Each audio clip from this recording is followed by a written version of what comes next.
Hati-hati dalam berbicara, karena apa yang kita pikirkan tentang orang lain itu tidak selalu seperti apa yang kita pikirkan. Dan itulah gambaran kasus kali ini, di mana ada seorang adik di Surabaya yang tega mencekik kakak kandungnya karena masalah yang sepele.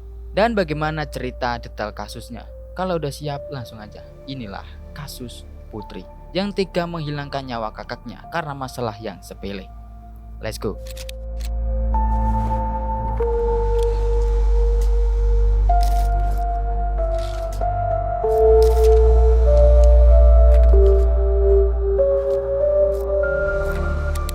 Seorang perempuan bernama Sandra yang berumur 30 tahun ditemukan tewas di dalam rumahnya di Jalan Taman Darmo, Indah Selatan, nomor 17, Kelurahan Karangpoh, Kecamatan Tandes, Kota Surabaya, pada Selasa 30 Juli. Ternyata dirinya tewas karena dicekik oleh adik kandungnya yang bernama Putri Natasha yang berumur 25 tahun. Putri telah diamankan sejak kasus itu terungkap. Kini dia telah menyandang status tersangka dan ditahan. Polisi menerapkan Undang-Undang KUHP, yakni Pasal 351 Ayat 3, Pasal 359, dan Pasal 362. Putri terancam hukuman maksimal 7 tahun penjara. Pit Kasat Reskrim Polrestabes Surabaya, Kompol Teguh Setiawan, menjelaskan kronologi tewasnya Sandra. Pada Minggu 28 Juli 2024, tepatnya jam setengah 12 malam. Waktu itu, Putri izin kepada orang tuanya untuk pergi jogging pada Minggu 28 Juli sekitar pukul setengah 12 malam. Ya karena itu memang sudah menjadi kebiasaan Putri kalau malam suka jogging dan olahraga kecil di luar. Lalu pada Senin 29 Juli 2024, tepatnya jam setengah 3 pagi, Putri sempat pergi menemui Sandra, yaitu kakaknya, di rumahnya dengan memesan ojek online. Sesampainya di rumah Sandra, Putri lalu mencoba untuk mengetuk pintu pagar, tetapi tidak dibukakan oleh Sandra. Kemudian Putri memanjat pagar rumah Sandra, lalu turun dan mencoba mengetuk jendela kamar Sandra. Di sana terdengar ada suara TV agak keras di rumah tersebut. Putri pun mencoba mengetuk pintu, namun tidak dibukakan lagi oleh Sandra. Putri pun akhirnya pulang karena tidak dibukakan pintu saat Putri berkunjung ke rumah kakaknya. Keesokan harinya, Putri kembali mendatangi rumah kakaknya untuk menjelaskan apa yang sebenarnya terjadi dan meminta Sandra agar tidak mengumbar kejelekan, aib keluarga mereka. Sekitar pukul 7 pagi, ketika Sandra membuka pintu rumahnya, ia terkejut ternyata di halaman rumahnya sudah ada Putri. Nah ternyata Sandra dan Putri ini sudah lama tidak saling komunikasi, ya kurang lebih sekitar 4 bulan karena ada masalah keluarga. Sandra pun kaget dan sempat terjadi cekcok di halaman rumah tersebut. Saat cekcok tersebut, Sandra lalu masuk ke dalam rumahnya yang diikuti oleh Putri. Sandra pun tiba-tiba mengambil pisau di dapur rumahnya dan memberikan kepada Putri, lalu meminta Putri untuk membunuh Sandra. Mungkin karena masalah yang sangat rumit antara kakak dan adik ini, hingga menyuruh Putri untuk mengakhiri hidup Sandra yang notabene itu adalah kakaknya sendiri. Sebilah pisau yang diberikan atau ditunjukkan kepada Putri. Sesuai keterangan Putri bahwa Sandra yang bilang sudah bunuh saja aku. Nah dari situ mungkin karena Putri ini terpancing emosi dan yang sebelumnya terjadi cekcok, Sandra pun didorong oleh Putri sampai membentur tembok sambil dicekik. Sehingga kepala Sandra membentur tembok yang sangat keras. Kemudian pisau yang dibawa Sandra itu terjatuh. Saat Sandra hendak mengambilnya, Putri pun lalu menarik Sandra hingga tersungkur. Atau mungkin juga Putri ini takut jika Sandra mengambil pisau lalu menusukkan pisau itu ke perut Putri. Sehingga Putri bergegas menarik Sandra hingga tersungkur. Nah saat itu karena Putri takut Sandra teriak dan mungkin Putri juga takut jika tetangga tahu bahwa ada keributan di rumah tersebut. Karena Sandra berteriak, Putri pun melakukan penguncian dengan cara tangan kanan Putri dimasukkan ke leher Sandra sambil mencekik Sandra hingga tidak bersuara dan tidak bergerak.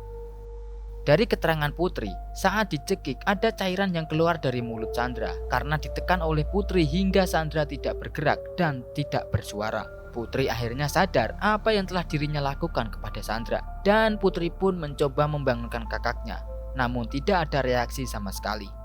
Dirinya juga sempat menunggu sekitar 10 menit, namun tidak ada perubahan sama sekali. Karena tidak ada reaksi dari Sandra, Putri pun ketakutan. dan sempat juga tidak percaya jika yang dilakukannya ternyata malah menyebabkan Sandra kehilangan nyawa. Sehingga Putri pun berinisiatif untuk membuat seolah-olah korban ini meninggal dalam kondisi gantung diri. Kemudian Putri pun mencari sebuah tali untuk mengikatkan ke leher Sandra agar kematian Sandra diduga karena gantung diri. Lalu Putri pun menempatkan Sandra bersandar di tangga dalam kondisi ditali lehernya. Kemudian Sandra pun ditinggal oleh Putri. Ketika Putri sudah selesai melakukan alibinya, Putri pun langsung meninggalkan rumah Sandra dengan keadaan rumah dan pintu gerbang di rumah Sandra masih dalam keadaan terbuka. Lalu, pada Selasa 30 Juli, ada seorang security di perumahan tersebut. Dirinya saat itu sedang berkeliling dan melihat pintu rumah Sandra dalam keadaan terbuka. Padahal hari-hari biasa gerbang tersebut tidak pernah terbuka. Lalu ketika security ini sudah selesai berkeliling dan ingin kembali ke pos melewati rumah Sandra, pintu gerbang dan pintu rumah Sandra masih dalam keadaan yang terbuka. Security pun dengan penasaran masuk ke rumah Sandra untuk mengecek kondisi di rumah tersebut. Dan terkejut ketika security tersebut menemukan Sandra sudah tergeletak di tangga menuju lantai 2 rumah tersebut. Di sana terlihat tangga yang naik ke lantai 2 dan di situ ada sosok mayat yang bersandar di tangga menuju lantai 2. Kemudian, security ini pun memberitahu polisi bahwa dirinya telah menemukan mayat di sebuah rumah dengan keadaan lehernya diikat dan bersender di tangga.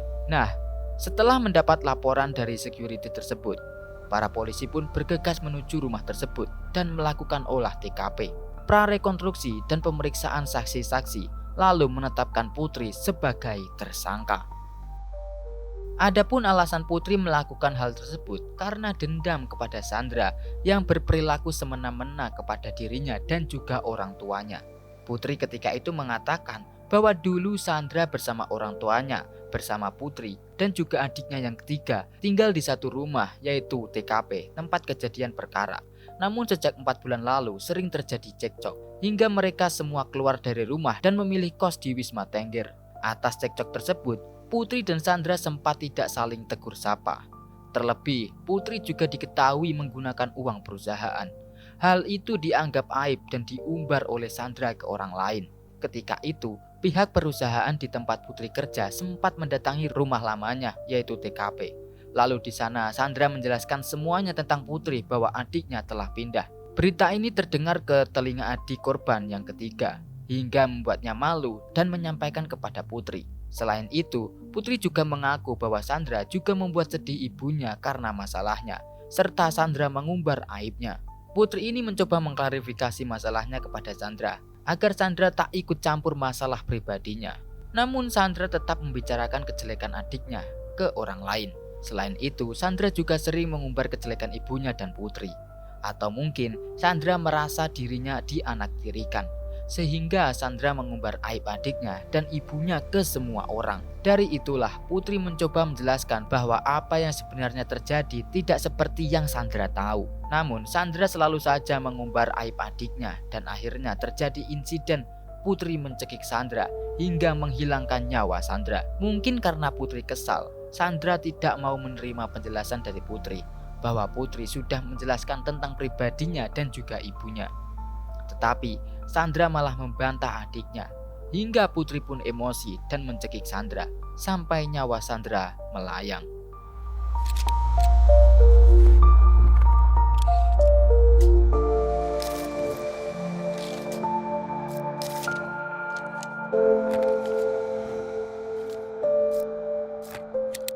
Dan itulah kasus Putri, seorang adik yang tega membunuh kakak kandungnya karena masalah yang sepele. Karena masalah seperti itu masih bisa dibicarakan dengan kekeluargaan. Pelajaran yang bisa kita ambil dari kasus ini, tetaplah bersikap baik kepada orang lain. Walaupun kita tahu keburukan orang lain tidak perlu kita pikirkan dan tidak perlu kita ceritakan ke orang lain. Cukup kita saja yang tahu tentang masalah tersebut. Mau itu orang lain atau saudara kita sendiri, tetap saja kita tidak boleh membicarakan aib seseorang dan tetap bersikap cuek. Terima kasih sudah menonton video ini sampai habis, dan sampai jumpa di video selanjutnya.